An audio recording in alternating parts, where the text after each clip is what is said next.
There's He's no way. spending more money against me than I would even tax him. Every day it's like $1 million. It's like $1 million. I'm like, how do you even want that? You're going above and beyond. Okay, but awesome. So I don't think anybody's moving. And that was a good line. That was a good line. You're spending more money against me than the percent increase that I would do against you. That was a very good line. Mamdani, you could with that one. Welcome back to the channel. This is the Purple Political Breakdown. Today, I am streaming, of course. This will be a video on the YouTube channel, and I'm going to start it off by reacting to this. I do think it's very important, as of right now, to see political figures in their element. Mamdani is a very popular figure.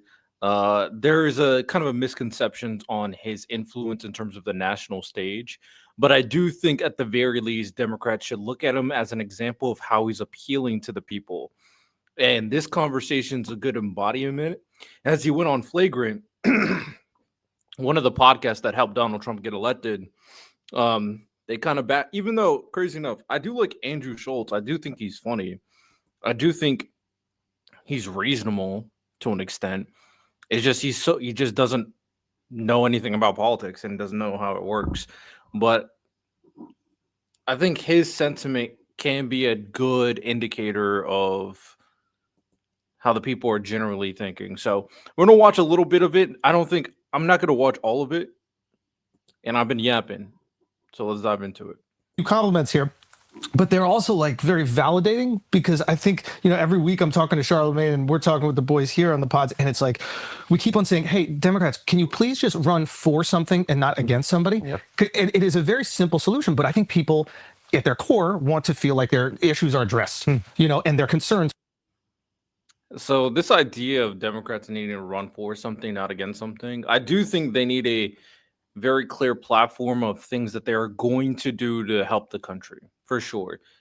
Regardless of if it's plausible or not, the vision needs to be there. So, okay, we can agree to that. However, the idea that Democrats running against what the MAGA administration is doing being a bad thing is completely misguided. And I don't care if it gets overutilized, when you understand that the sentiment is, I don't want a future potential dictator. Of course, I want to run against that potential future dictator. So it needs to be a combination of characterizing Donald Trump as bad, but also have very clear goals that you're going to utilize to help the American people. It needs to be a combination of both. They're met. Not simply that guy bad. Yeah. And then you guys have done it massively. Obviously, you're a great talent and your team is phenomenal. Zohran, I know you're listening. You're great. You're great. You're great. Give us a little more time. You're great. You're great. But it was really validating to see that. Yeah. You know, it's like, wow, if you talk about the issues people care about and say that you're going to do something about it, they will support you. What a fucking crazy idea. You know, it's also crazy. The things that I would say you inspire, change and hope. The last great Democrat, those were kind of his mantras, or however you'd say it. Change and hope. And that's what you inspire. Was that Hillary Clinton? Yeah, exactly. Yeah. And I think that's been lost a little bit. I mean, I appreciate you guys. I think it's just, there's been a lot of lecturing and not much listening. And, you know, we saw a swing towards Trump here in New York City in the last general election. Whose responsibility was that? Who the hell made that? What the fuck are we even talking about? Dude, those guys. I can't believe they did this. But, you know, there are a lot of caricatures of who Trump voters are. And in New York City, we saw the swing was actually in the heart of immigrant New York. And I went to Hillside Avenue in Queens. I went to Fordham Road in the Bronx. And I asked New Yorkers, who did you vote for and why? And I met the vast majority of them were Trump voters. And I asked them why, and it just came back to cost of living, cost of living, cost of living. And if I had spent that time lecturing. That is important. That is the key. Cost of living. People don't really care about the ins and outs of what goes on. One, because a lot of them do not understand it, and you can't blame them. You know, when it comes down to the complexities of politics, it's not something easy to understand for the average American. So, okay, fair enough. One thing they can't understand is I can't afford my home and I can't afford the lifestyle that I want to live with my family. If you, at the very least, can't address those core points, then there's a disconnect between the voters and you as a politician. So that is very key. Regardless of the reality of how bad Trump is, you can't, they won't listen if they don't think you can help them with how to live a better life with their family. Them as to why they were wrong, as opposed to listening to them as to how we could get right. Yes. Then we would run a very different campaign. And this is one thing I said I wanted to talk about. I feel like establishment Democrats don't understand a pretty simple thing. We want to vote for someone who might make things better, even if the risk is it will make things worse. A lot of people voted for Trump because he might make things better, and the other person is saying, I wouldn't change anything. Things are not good. In New York, things are not good right now. Okay. He's right. But again, this also plays into one other aspect is Kamala Harris was feeding off the Joe Biden administration. The problem is people had a lot of misguided notions on what he did as president. They think it was bad. In reality, there's a lot of good that he did. But the people didn't know about the good because it wasn't very clearly in front of them. It wasn't actionable. They couldn't see it. Yes, you might bring up the Inflation Reduction Act. Do I feel a little laggy? Am I a little laggy? I can't tell. Yeah, you could bring up the Inflation Reduction Act, sure. You can bring up how America economy was better than the other countries. These are very important to understand the realities of the situation. But if you're trying to appeal to a voter, this is not going to work. So at this point, Kamala should have done a better job in eliciting, these are the good things he's done. It's improved the country this way. I'm going to do this to make it even better. You got to take it another level. You got to make it very clear. So, again, I mean, they're completely wrong. They don't know what the fuck they're talking about, obviously. But that's also in part due to the Democrats not making it very clear that these people, that there is improvement that has happened, but I'm going to improve it even more so. The other guy, to me, is just saying it's the same, and you're saying it could get better. It's a privilege to maintain the status quo. You know what I mean? Like, if it, like, we're privileged, like, it's very nice to know that we're going to be okay. Listen, delete this. I'll hit the joint DSA link. No, we can't afford more of the same. So here's the thing. Like, it's so funny because I saw it was like Tucker Carlson and Charlie Kirk, and they were talking about you. I don't know if you remember this. I didn't see this. But they were speaking, and it was almost like the shoehorn theory. Have you ever seen that? Like, politically, what happened? Horseshoe. No. Oh, sorry, horseshoe. Yeah. So it's like, and I think that they were basically saying that you were meeting the moment in terms of what people are concerned with, right? And it's obviously cost of living, and it's like, I think it's so specific. I think it's like, it's rent, and I think everything is derivative of rent. Yeah. And it's the number one issue in the city. Bro, I started looking up numbers because, like, I think a 2-bedroom 6 years ago was the average 2-bedroom compared to right now, I think has gone up 90%.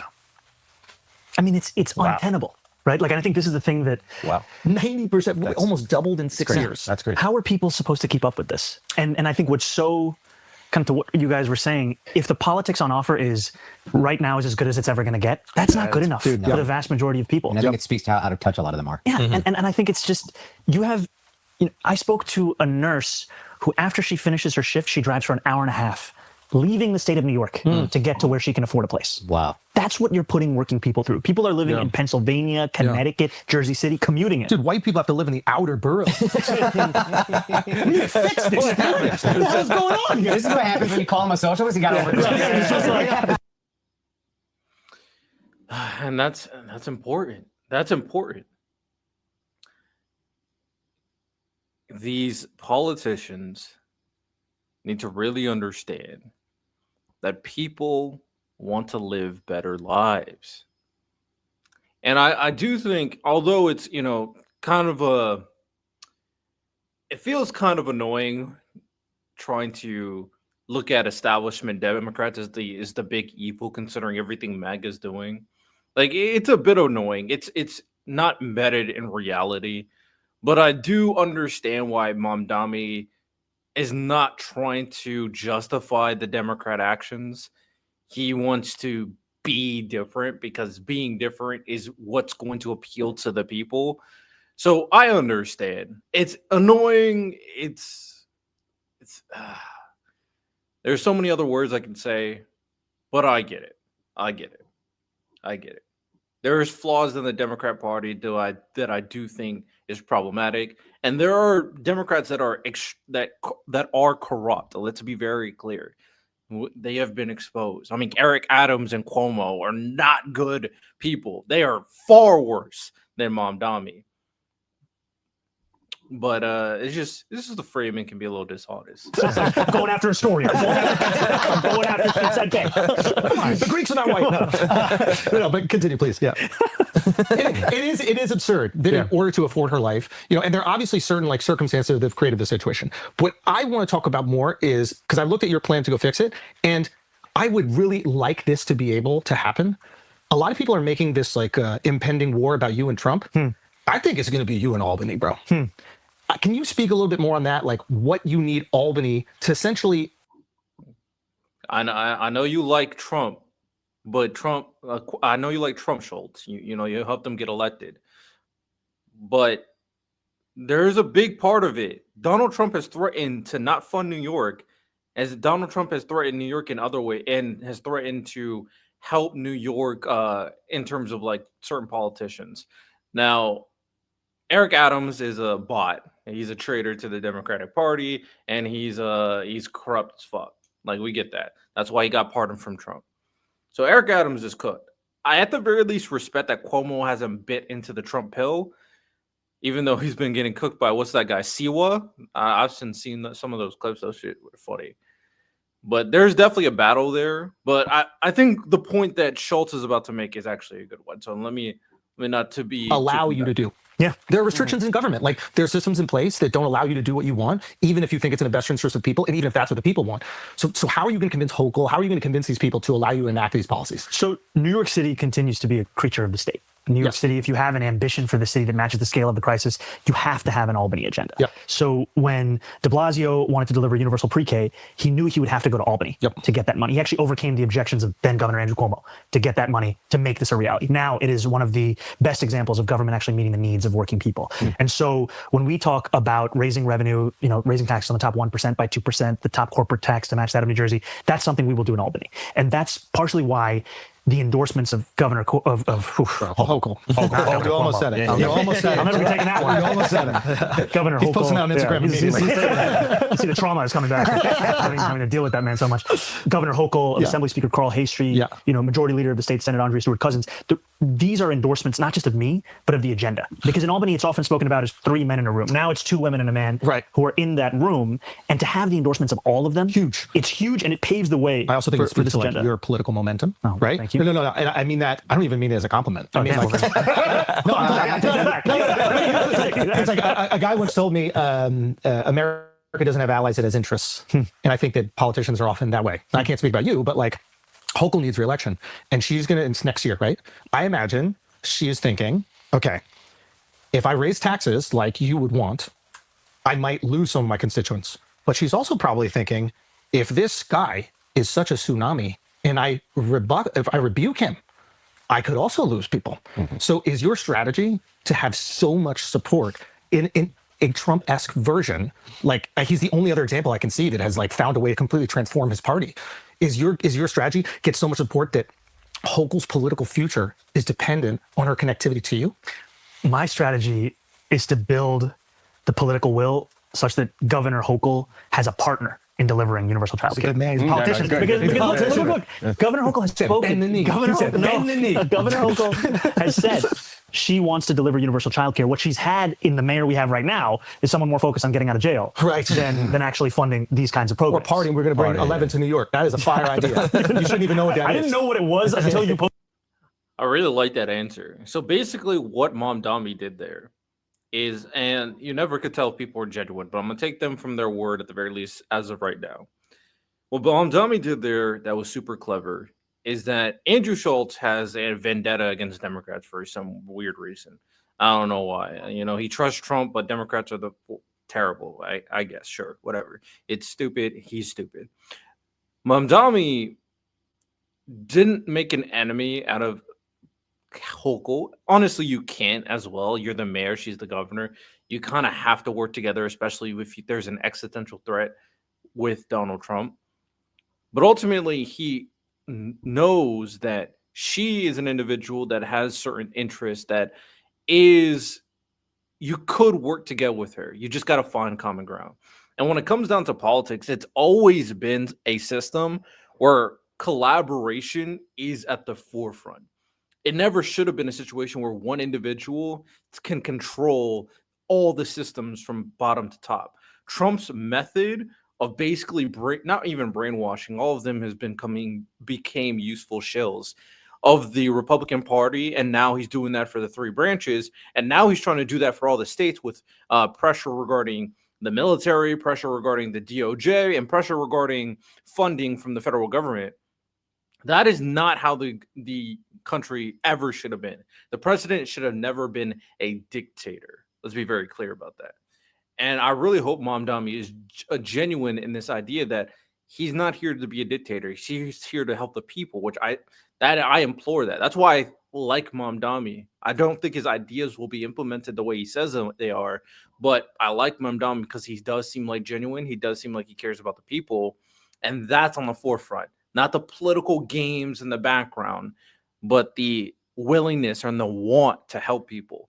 So I like how he answered that question. I don't know if Schulz tried to throw him an alley-oop to try to put him against Democrats, or maybe he just really doesn't like Democrats, and that's why, he has this kind of stigma regarding how he talks about them.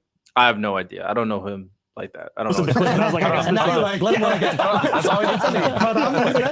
You can still bring it though. That's still on the table, bro. Okay. You were saying. So I think it's what are you using your political capital for? Because the same people who will say, "Oh, we can't afford free buses. We can't afford $700 million a year in making the slowest buses in America fast and free." I don't agree with that. I think you can. Like, no. Like, but here's the thing. Like, I also put it on the website. You can put whatever you want. Yeah. Like, I also think this idea that like New Yorkers are going to flee because of a 2% increase. It's like I've been everywhere else. You're not going anywhere. Bill Ackman's not going nowhere. He's going to be in the Hamptons all There's fucking only one summer. place to write those tweets. That's it. New Yeah. York City. Exactly. Every character you want. AC goes out in July in Miami. You sweating writing tweets? There's He's no way. spending more money against me than I would even tax him. Everyone's like $1 million. Like $1 million. I'm like, how do you even want that? You're going above and beyond. Okay, but so I don't think anybody's moving. And That was a good line. You're spending more money against me than the percent increase that I would do against you. That was a very good line. Mamdani, you could with that one. Also, Schulz, I think that's a bit ignorant to say that people won't move away regarding a 2% tax increase, especially when it comes down to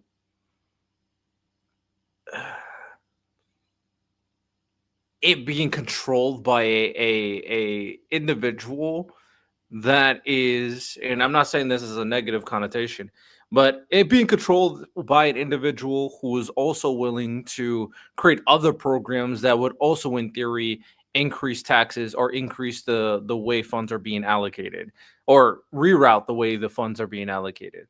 Because if you increase taxes and then you also create free buses and then you also make childcare and preschool free, and then you also have a state or city-ran grocery store that is, has way cheaper prices. All of this is still going to affect the individuals that takes part, right? It's gonna affect their investments based on the competition between government versus store. It's going to affect obviously their money because of the increase in taxes. It may also increase like other aspects that I'm not even aware of in terms of I think a lot of it could also like just genuinely be about investments, because the people who are in charge of like taxis or Uber or who have certain businesses in New York City where they have certain types of shared travel, there are other avenues where these very rich people who only care about themselves, their money is going to be affected. So I think there's more like things to consider than being said here. And I'm curious about Schultz's like background. I wonder if he's willing to like work with the people to actually improve the New York City, or does he just talk about it on his podcast? I'm genuinely curious. I have no idea. I honestly feel that way. And like, I'm in the tax bracket. We're going to tax more. Like, dude, if you're going to deliver all this shit for 2%, get it. I'm 100% supportive. It makes life easier for New Yorkers. This is my one identity in my entire life is a New Yorker. It's the thing I care the most about. I respect it. What I will say is that I think that there are going to be people in government that are going to try to restrict you from doing that. And I know that you're aware of that. So I'm like, how? And there are people that might disagree on economic policy. We can have like a philosophical discussion about like what economic policy works. I don't even know if, I think that's like a waste of time. What the fuck do you do when special interest groups are going to be lobbying like crazy? They're going to say, I want to build 200,000 units. And then the second you try, they're going to be like, well, not in my neighborhood, I don't. Yeah. I mean, you have How to, do you do that? You have to be ready to take on these fights. You cannot be naive Take it to on the it right fact. now. And- Special interest groups. but I mean, it's I appreciate the point, because there is a reason why we haven't had progress, right? If you look, for example, at the Department of Education, this is the agency we spend the most amount of money on in any agency in New York City. Yep. Of the $40 billion we spend about $10 billion on contracts and consultants. Yeah. Those are a lot of people who are looking forward to the renewal of their contract. No, it's to educate you nerds at Bronx Science. Some of us dumb kids that went to regular public school, we don't need all that money. Look, you know, Where'd you go to high school? Baruch College campus. what was your mascot? The Blue Devils. All right. Yeah. Which It's we actually just chose. a white devil. Isn't that funny? Who knew? I mean, let's talk about that. Segue. Segue. Get us back to Hochul. Get us back to Hochul. But here's my point. There are people making money off the status quo. And so there will be a lot of interest in retaining that status quo. Yeah. Right now, the city of New York will pay McKinsey a few $1 million to design a trash can. McKinsey's not going to be happy when I say we don't need you to design that anymore. Right, We can right. actually design that ourselves. The Second Avenue subway, Yeah. which is the most recent extension of New York City subway Shut that lines. shit down, bro. Okay, that's not where I'm going. Shut that Where are you taking this? need a subway on Second Avenue. It's actually a Why are you beautiful so thing. Why are you and need Curtis it. Lee was You so against don't the Second need Avenue it subway? because we're from Manhattan. You don't want to get to 125th Street? Never go to Upper East Side. I grew up. I went to middle school there. I went to elementary school You don't there. go there now. I know, but so I don't need it. No, the last place you need a subway is on the Upper East Side. They're going to be okay. They're not leaving. Bring a subway down to Tribeca or something like that. Wherever you are. Connect the Q train to something. That's what I'm trying to do. You don't get the Second Avenue subway. You don't take the subway. So what? It's not about that. You know what I mean? I'm here giving my 2%. I'm not to the Second Avenue subway. I'm not going to spend another 2% on the Second Avenue December subway. Avenue. Tell them walk 2 more blocks and then take the 6. Look, I think Hey man, I don't know about all that. I do think we need to increase public transportation. I took the subway like twice in my lifetime when I was in New York, and I don't know. It's not the most ideal thing, but yeah, I could see. I don't think I was in New York. I think I was in either Chicago or no. I think I might have been in New York. I think we got to I go might- from 96th Street to Did 120th. you just hear what he says? He goes, That's right. That's 8 blocks mathematically. What I'm saying is, why are you trying to build more white people subways, man? Look at this. Look at this. So you were fine with the Second Avenue subway, only white 72nd, people over there. 86, 96, but you don't want to go to 125th? I never wanted it at any of those stops. Here's my point. There's always been against the Second Avenue subway. They want to live over there and make them walk. I dated a girl over there. That shit was horrible. I had to walk and they got to walk. I was walking to York Avenue in shorts. I feel like Fucking December. You know, put an 11. Put an 11 on the Second Avenue subway. Use the polls for something. Finish his point. All right, let's move. Does Mamdani? Yeah, let's move ahead. Favorite. Now look at him nodding. Donnie, we are not going to judge people who like to watch others have sex with their wives. That is their. That's it. I bring it back to efficiency. I bring it back to waste. Some people say that's efficient and waste. You can wait for Andrew Cuomo to have these other conversations, right? You know he's going to run back. Okay, go. But here's my point: is that it is sad that we've let someone like Elon Musk take the words efficiency, fraud, as if they are right-wing concerns. I agree. These are actually the concerns that should be at the heart of a progressive politics. Yes. Because I want to increase taxes on the top 1% by 2%, and I also want those same New Yorkers to be able to look at that increased revenue and say every single one of these dollars is being spent efficiently. Yeah. It can't be in and of itself the reason why you do it. It has to be what you deliver with that. I think like Doge was universally supported before it became what it was. But the idea Well, it was never actually intended to fulfill the intentions. Yeah. But the Yeah. intentions. The intentions are right. Of I think eliminating most people fraud agree. and Let's waste. let's eliminate And it. Okay. I love that. Guys, Generational Triumph Tour. First of all, San Jose. That is the important part about this entire conversation, which Mamdani was touching upon. A lot of people are fine with getting rid of weights. If you had a genuine conversation with someone like myself or people on the left in general, I'm not in the left, I'm like in the center, but I probably lean left as of right now. If you had a conversation with us, they said, would you want to eliminate waste? We would all say yes. there are definitely areas you can eliminate it. However, it was very clear that the way that MAGA and Elon Musk tried to portray it was completely false and a lie. It wasn't about getting rid of waste for them. It was around it was it was about getting rid of Democrats and the left-wing ideas in the government. And the response with it has been universally disliked because, one, they didn't get rid of anywhere near the amount of money they thought they were going to get rid of because they didn't know what the hell they were talking about. And two, the programs that they did get rid of affected millions of people who are going to lose their life, lose their aid, because now it's very clear the Republicans do not care about people. So we are all fine, like making the government more efficient, updating the technology, incorporating AI in a very safe manner, firing certain positions that just don't need to be there. We're all okay with that.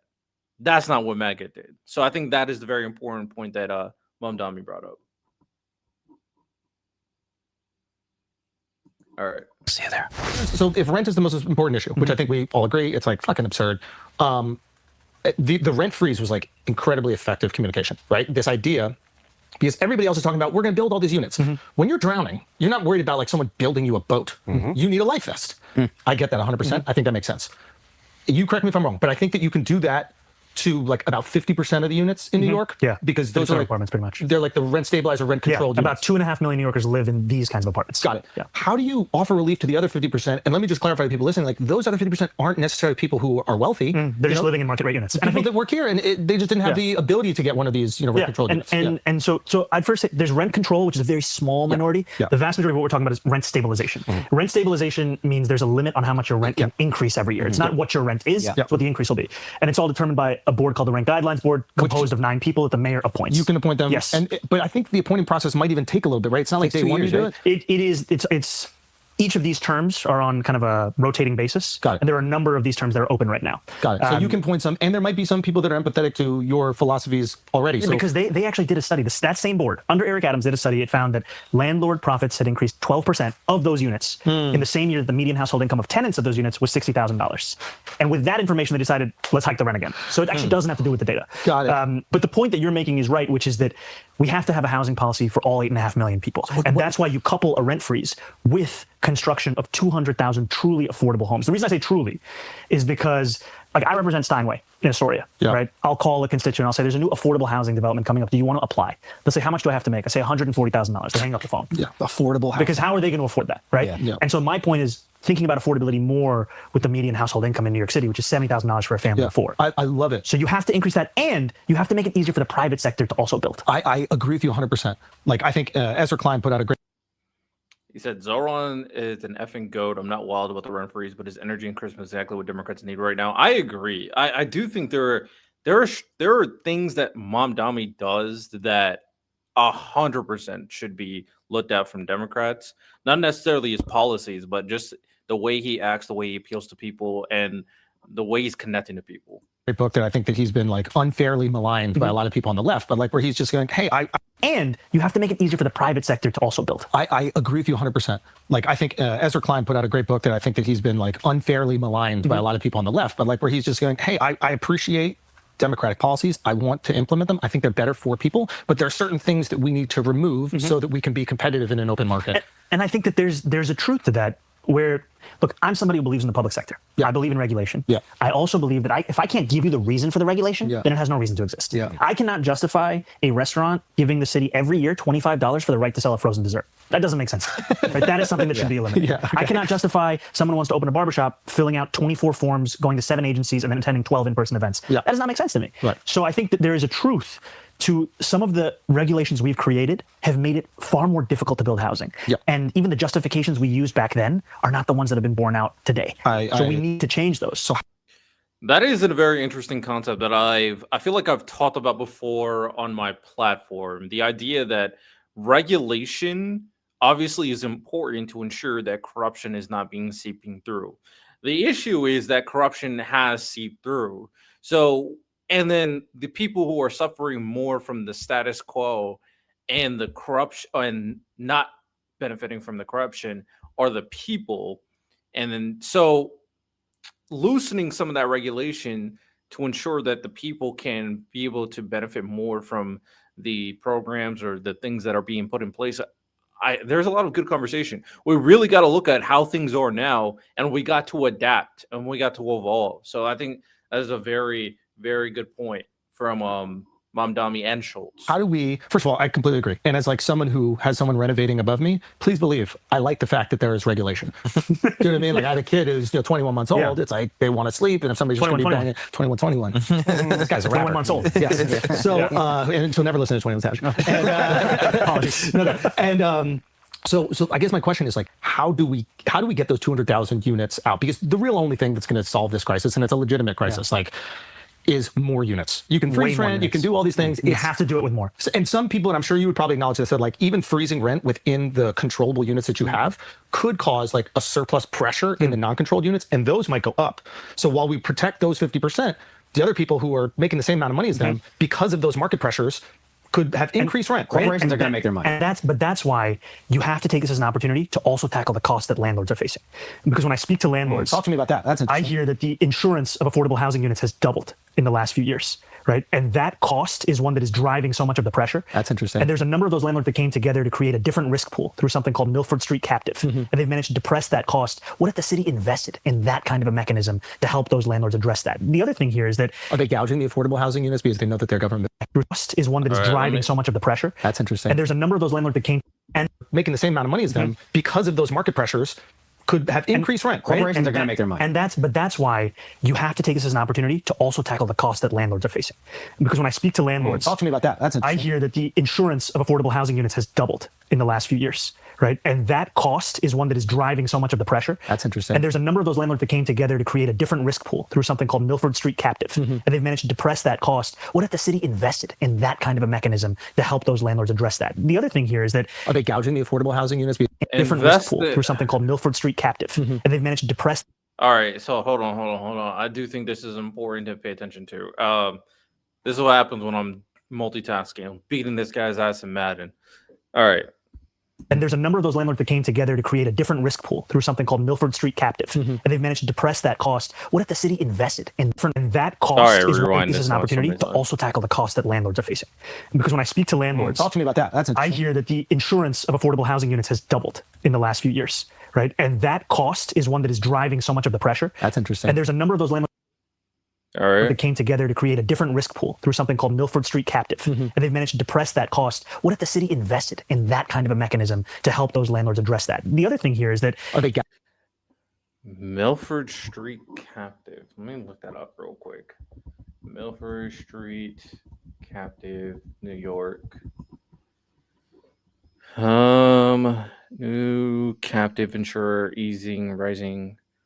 It's got into the newly making some of the discrimination problems. Okay. No, I think this is actually. All right, here. This one. All right. So this is what he was talking about. So let's dive into this. Milford Street Insurance Company. Milford Street Association and Captive is a captive insurance company created to seek relief from ever-escalating insurance costs. Originally led by Dick Ravitch, a group of affordable housing developers and managers chose to take control of their risk and risk pricing. The current insurance market pricing has made New York State affordable housing as currently constructed is nearly impossible to operate. Milford Street Association and Captive resembles traditional insurance company, but its sole focus is to provide insurance coverage for affordable housing projects in New York. Interesting. So a bunch of landowners, or you guys get it, came together to help people afford housing projects with insurance.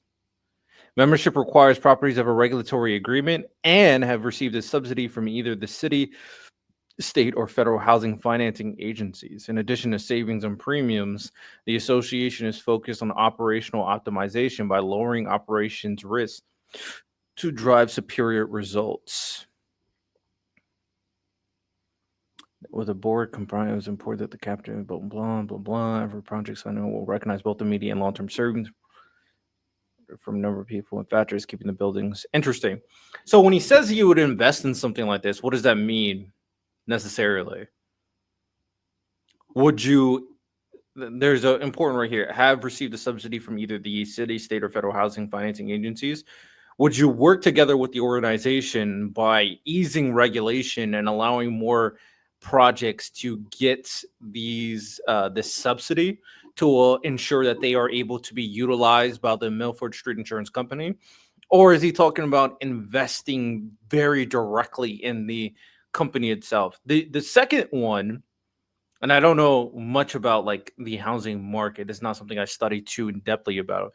But if the idea of like investing directly into the insurance company, I do think that could be problematic, right? So it'll be the city investing in directly into a private company, unless no, this is 100% a private company. So I don't know about that one, but working together with them to ease regulations, I do think is very plausible. I'm not sure what Mamdani means, and this is not an area of expertise for me, but it's something interesting to think about for sure. All right, let's get back to it. Gouging the affordable housing units because they know that they're government backed. No, they're gouging them because there's money to be made. Right? In the same way that like universities can charge whatever they want for an education because they know the government will back the loans. Like, is that to me, what this gouging more looks like is there are many providers who are now paying the cost of a number of bad landlords who have made insurance such a high part of doing business. Right. And so you have better providers who are pooling their risk together. Got it. And so my point here is if you invested a significant amount of capital, you could assist that kind of an intervention. The second thing is you have a property tax system that's broken in New York City, one that effectively penalizes rental apartments and the owners of those rental apartments. And if you had a system that incentivized the construction of rental apartments, you could have a very different landscape of housing. So to me, it's freeze the rent and take on the cost of insurance and fix a broken property tax system and streamline development and have the city produce 200,000 homes. Have a very different landscape. That's a lot. So to me, it's freeze the rent and take on the cost of insurance. You know, I'm about to make this into a clip because this is a very ambitious, but this is what people have been asking for. Ambitious goals that may not be possible on the surface, but at the very least something that could be very helpful to the people that they would support. And if you have the people support behind you, you can start getting things through, regardless of the billionaires that want to keep the status quo. So, you know, that's very interesting. It's very interesting. So I'm allow them to cook a little bit. I gotta pump the ball before it's happening. I think the Commanders and Seahawks are playing right now. Actually, I need Jaden Daniels to go crazy. All right, I'm allowing him to cook for a second. Owners of those rental apartments. And if you had a system that incentivized the construction of rental apartments, you could have a very different landscape of housing. So to me, it's freeze the rent and take on the cost of insurance and fix a broken property tax system and streamline development and have the city produce 200,000 homes. And often when I've talked about 200,000 homes, that's just what I think the city should do. I think the private sector should be doing an immense amount of additional construction. But they're going to need. So the private sector, we'll put that aside. That's very ambitious. That's what Mamdani wants to do that will help New York City. And if he's able, honestly, he doesn't even need to get it done for this to be hugely impactful, because it creates a very clear framework that if it's popular enough, that other locations in other states and cities will try to adopt as their platform, especially Democratic ones. Honestly, even Republican ones, but I doubt. It really depends on how allegiant they are to Donald Trump. So this is how he's breaking it down, and I do think it's very interesting, right? He wants to freeze the rent, so he doesn't want rent to go up continuously. He wants to fix the tax system that exists regarding properties, not only for the taxes for the homeowners, but the taxes for like landowners or landlords who are renting out their property. He wants to build more homes as well. And then I think he said another part that I probably missed. I think something with insurance. Hold on. System and streamline the rent and take on the cost of insurance and fix a broken property tax system. Yeah, so the situation with insurance, he wants to deal with that as too. And one of the ways that he talked about that is by working together with other like insurance companies that are trying to lower insurance costs. So having a challenging method with the current like insurance program that exists to ensure that people are getting the fair insurance premiums that they deserve, especially for their standard of living or for the amount of money that they have. So Mamdani is really challenging the current way that things are to help the people that are benefiting on the lower end of the market of like of being able to afford all these different types of things. And I do think there's intrigue behind there. I think that there's all of them, if they are able to work together, if they all become a perfect puzzle, could be impactful. Because if you try to freeze rent, of course, the landlord's going to be pissed off. But if you're able to also increase the taxes, that's going to help the people, but also lower the insurance, then that cost that is going to be affecting that landlord could also be mitigated because insurance is not risen, but actually lowered. So there's interesting stuff here. But I'm curious to see what landlords think about this. And streamline development and have the city This is produce kind of all over 200,000 the place. homes. I don't know if And this often would when be I've a talked good about 200,000 homes, platform. that's just what I think the city should do. I think the private sector should be doing an immense amount of additional But construction. they're going to need incentive structures as well, right? Like there was that program, forgetting what it was. Was it? And 421A, then 485A? I think that you're talking about the HTPSA that just sunset recently. You're speaking about the... That's the extension of HST, yeah. 421A. No, these are separate things. Oh, okay. I'm technically like, it's funny thing. I'm technically kind of like a home, like not a homeowner. Well, I do like partially own some rental properties. I have my money in this like investment thing, so I technically do. So it's very interesting. I really know. I just throw my money in there. I have no idea like what's going on. I have no idea how this stuff works. I probably should learn more about it. You're talking about 2019 rent laws. Yes, Yes. but that's not what I was referencing. Then there's the tax incentive. There's 421A, yes. now 45X or 45W. Yeah. I'm talking about the one that basically allowed developers over a 35-year period. So essentially the idea is there was like a tax abatement for 35 years. For the first 25 years, they didn't pay. The last 10, they started increasing 10% every year. And at the end of the 35, all the units were now free market. But I think at a certain point in time, 30% of them were like rent controlled. There's stabilization and there's a set aside for affordability. And again, I don't know like what metrics work, and I'm not like an economist and I'm not a developer. But to me, just from talking to some people in development, they said that like since this, I think what was it, the HCPSA, since that, or if it was this program, was this Affordable New York? HSTP is the Housing Stabilization Tenant Protection Act. That was the de HSTP. Blasio thing. That's not this thing that I'm talking about. Yeah, you're basically, well, I'll kind of step back for a second. Please, yeah. You'll hear from developers that the HSTPA passed in 2019 made it more difficult for them to maintain a lot of housing units because it put limitations on what they could do with regards to profit and how they could push many tenants out of those same tenant buildings.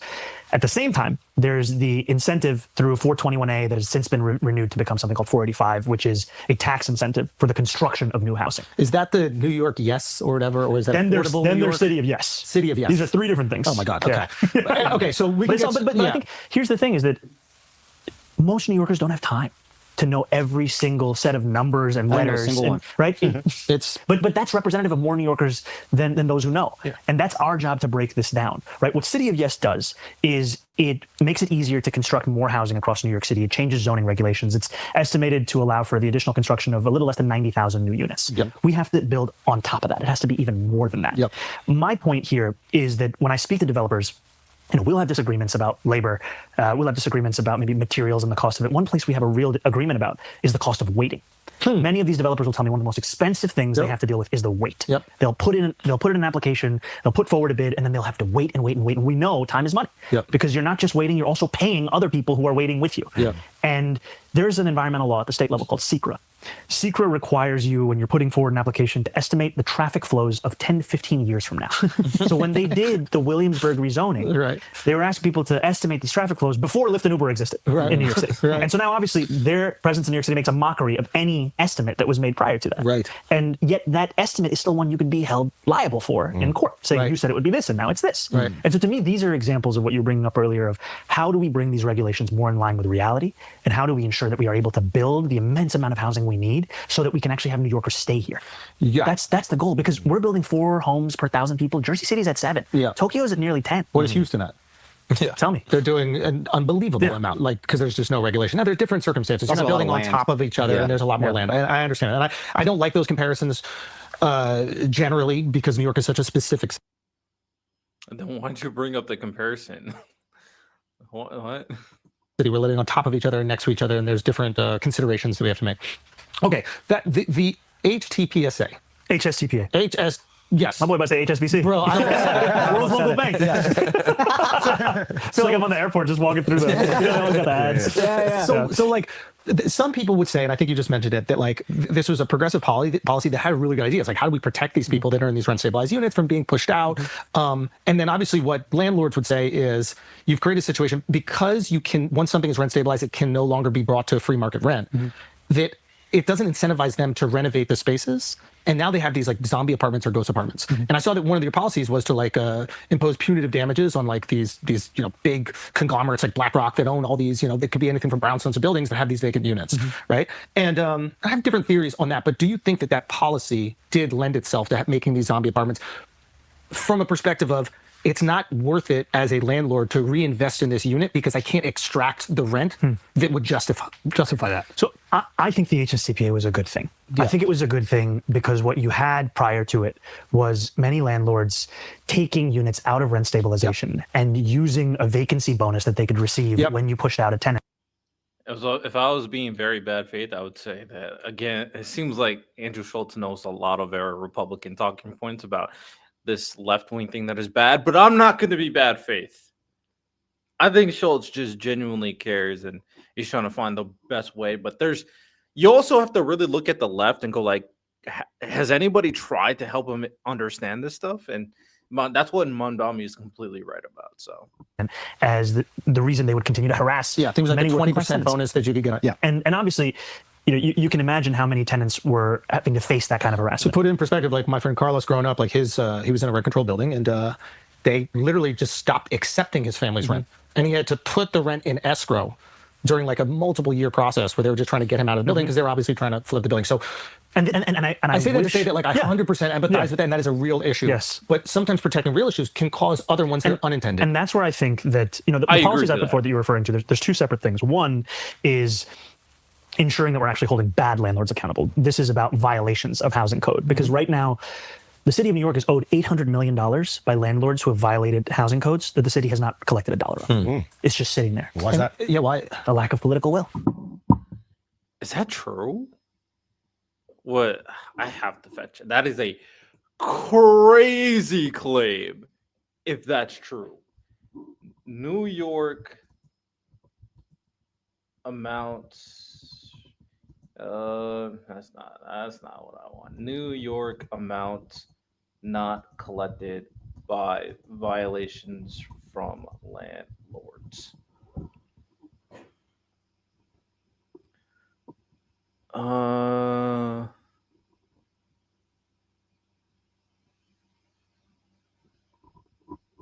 That nothing came up here.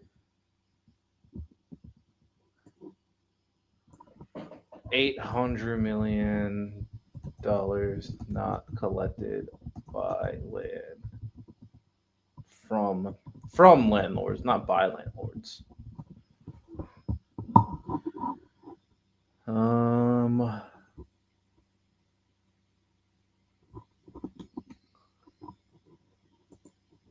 All right, fuck it. AI, the New York City Department of Housing, is nearly $35.1 billion in fines from landlords for over 1,000 cases as of October 2015. All right, let me go to the primary source. Oh, this is in 2016. So in 2016, it was around 30 million. It could have went up. So I found this. Shout out Brad Lander being the guy in charge of it. If you didn't know, he was also running for mayor. So in 2015, it was around like 30 million. I don't know what it is now, but even 30 million's a lot of money. So don't know if he's telling the truth. I'm not going to search at the entire time for it, but that's still crazy, bro. Is it lobbying? Is it BlackRock going, I'm going to fight this? The same landlords who are saying we can't afford a rent freeze dropped $2 million against me in the primary. So my point being is that there is money. And I think you're right that we have to take all of these concerns seriously.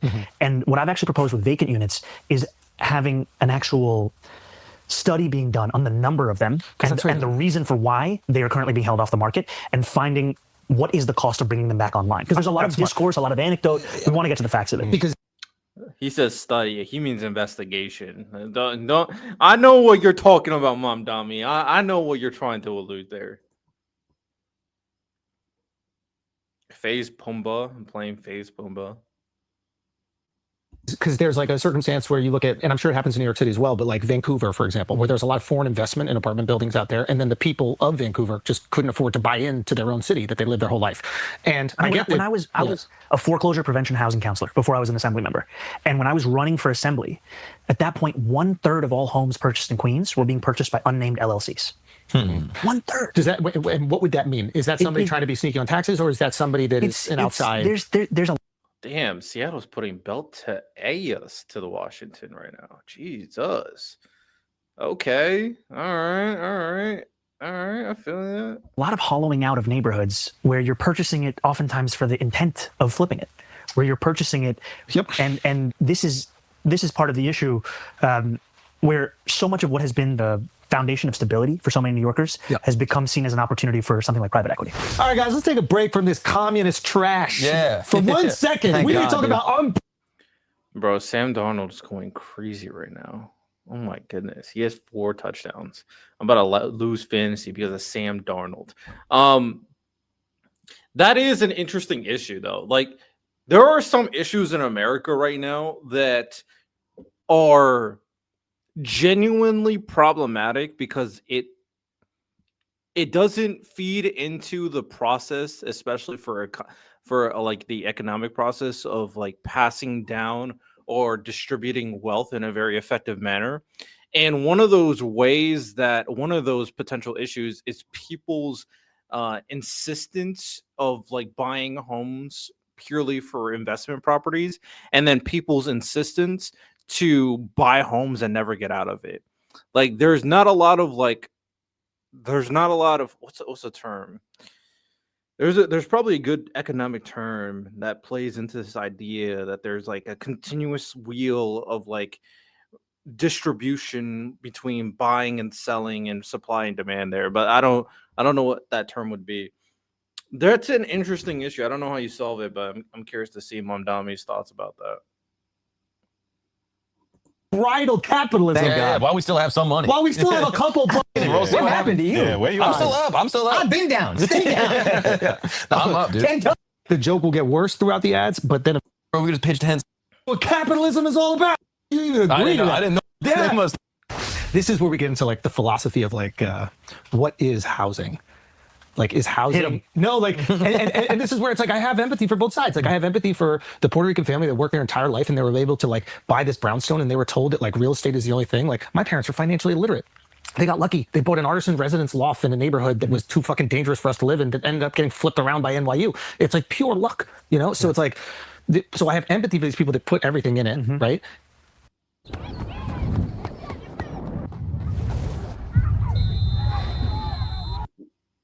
And then at the same time, I also see there are people that are kind of holding hostage an asset class that we maybe should look more at as like, I don't want to say a utility, but like there can be a little bit more restriction when it comes to like a roof over your head.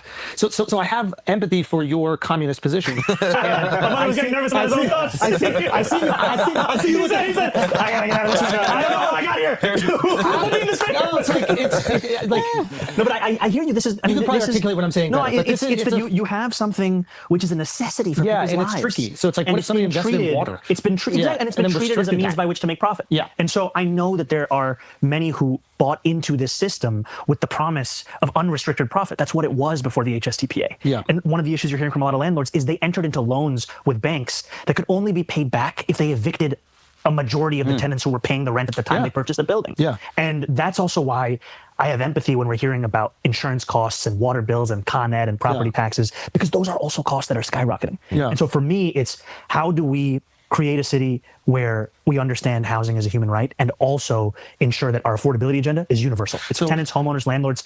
I think in order to do it, like in order to do it with rent stabilization or rent control, it's going to need to be government funded, because I don't think any private developers are going to see the incentive structure that they need to put that kind of capital in. And if you're going to do it, you're going to have to raise money. And I saw on one of your things was you were considering, selling muni bonds, right?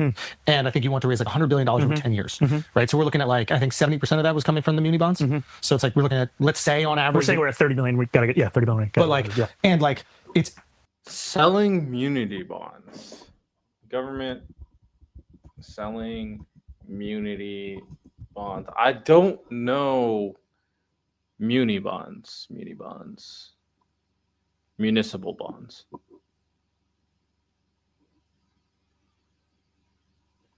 All right. All right. State and local government issue bonds to pay for large, expensive, and long-lived capital projects such as roads, all this stuff. How do you sell a municipal bond though?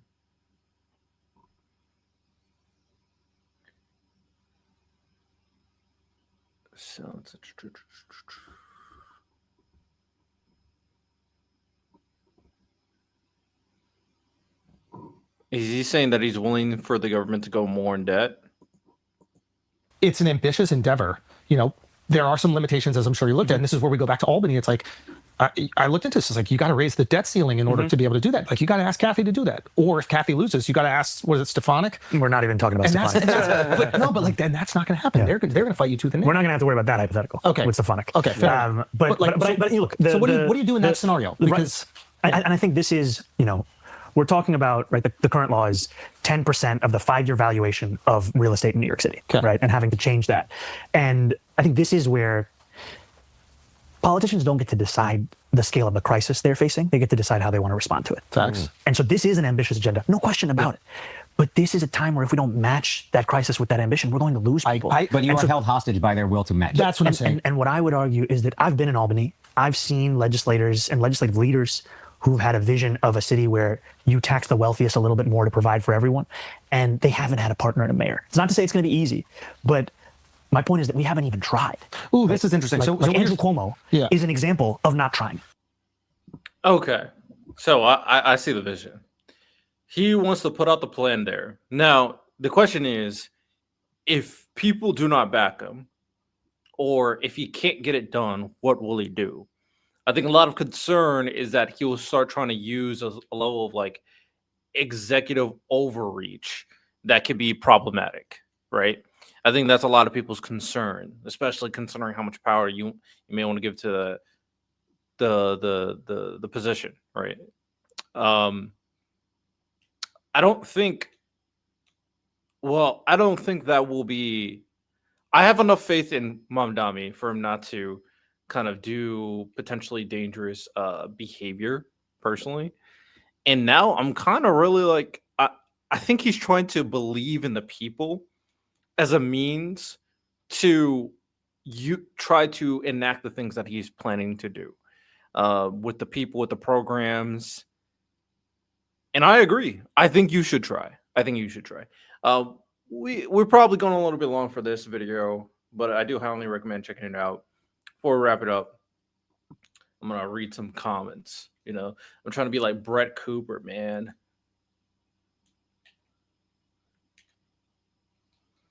I'm trying to be like Brett Cooper. He's spending more money against me than I wouldn't even tax him. That's a bar. Nah, that was a bar. That was 100% a bar. That was a bar. For videos I like, I'm going to say this. I'm going to leave a comment and go like, Mamdani.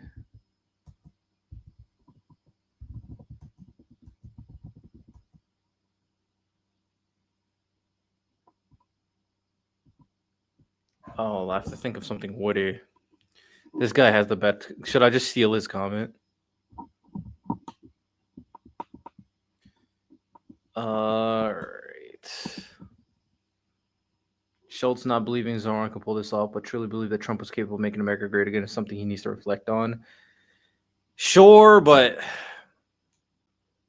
I think continuously just being mad at Schulz will just get us nowhere. I think Schulz hopefully learned that his vision that Trump was going to do all these great things was stupid. Like, it was fucking brain dead.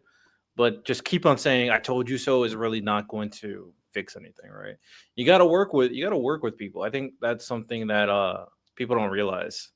All right, I need to think of a good comment.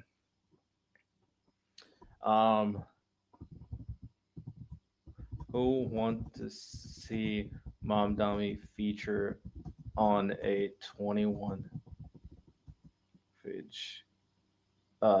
Savage song? Bars be spit. I think that was a W comment. All right, let's go through some of these other ones.